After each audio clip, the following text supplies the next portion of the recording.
Fusion Mobile, quality e-learning experience on the go. Good day everyone, you're welcome to Fusion Mobile e-learning clinic, and I'm Miss Lydia. Now we're still on commerce. We'll be looking at a topic under commerce, which is occupation. Now we'll be running through all this together: the definition of occupation, the factors determining the types of occupation and employment, the classification of occupation, and under that we have industry, commerce, and services. Now, talking about the definition of occupation. Occupation can be defined as the activities, the economic and productive activities people engage themselves in order to earn a living. It is the economic productive activities people engage themselves in order to earn a living. Now, these are the three major points in the definition of occupation. Now, productive activities. Now, the production has to be the activities rather has to be what? Productive. Now, people must engage themselves in something, in that productive activity. People must but engage themselves in it. Now, the reason why people engage themselves in a productive activities is to do what? To earn a living. Now, when you want to define occupation, what should come to your mind is the productive activity. People engage themselves and earn a living. Now, we'll be looking at factors determining types of occupation and employment.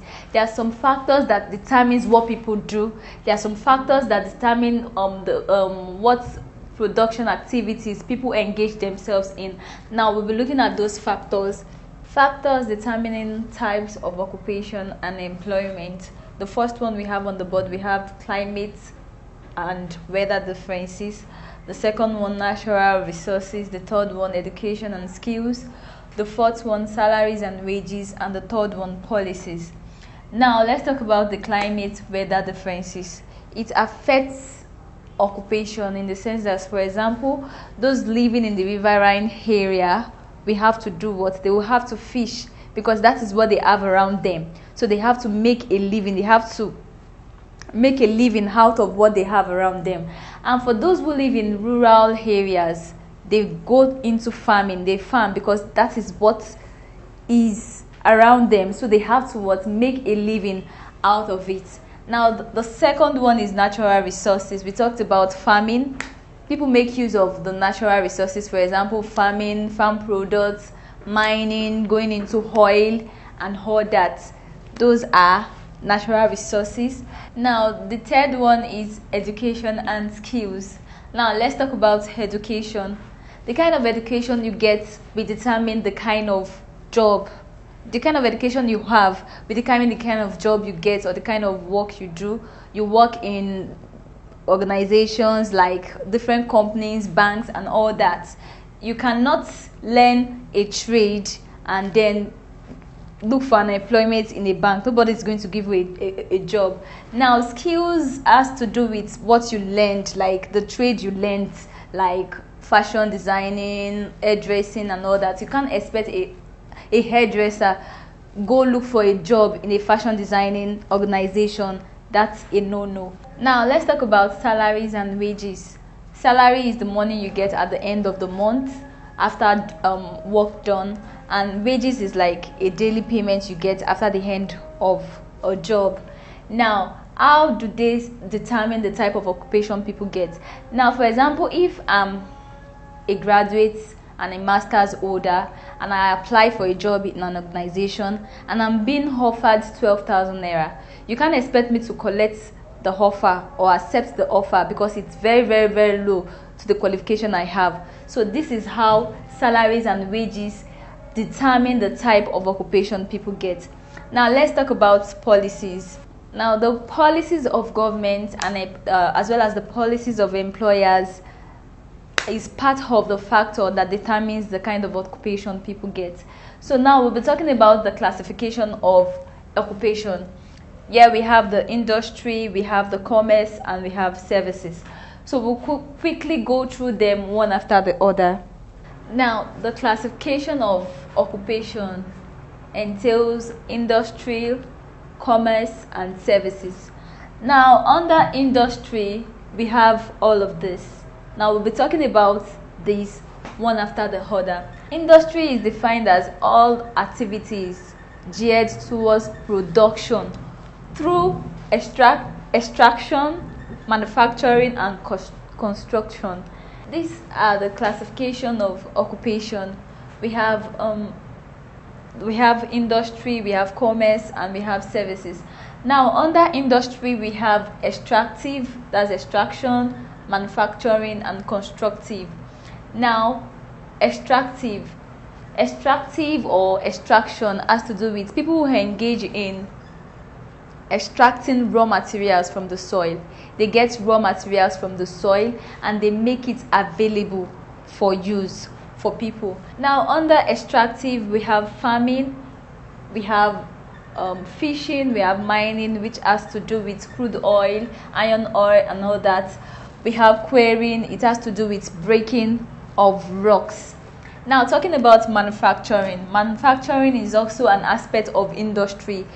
Manufacturing has to do with getting of raw materials and making them available for use. You have to the raw materials you've gotten has to go through a process before it becomes ready for use. Now, under raw manufacturing, we have the food production. That's when we get food production from farming, and before making it available for people, it has to go through some processes. So that process is what we call manufacturing. We have the textile, we have bag making, we all know that. We have the industrial work. Now, let's talk about the constructive. Constructive has to do with constructions like welding, bridge making, road making, brick making, and industrial work. Now, the second aspect of commerce, the second aspect of classification of occupation is commerce. And if you could recall, we've talked about that earlier on. We said commerce is the buying and selling of goods and services and distribution of goods and services. And we have it is divided into two parts. We have the trade and we have aids to trade.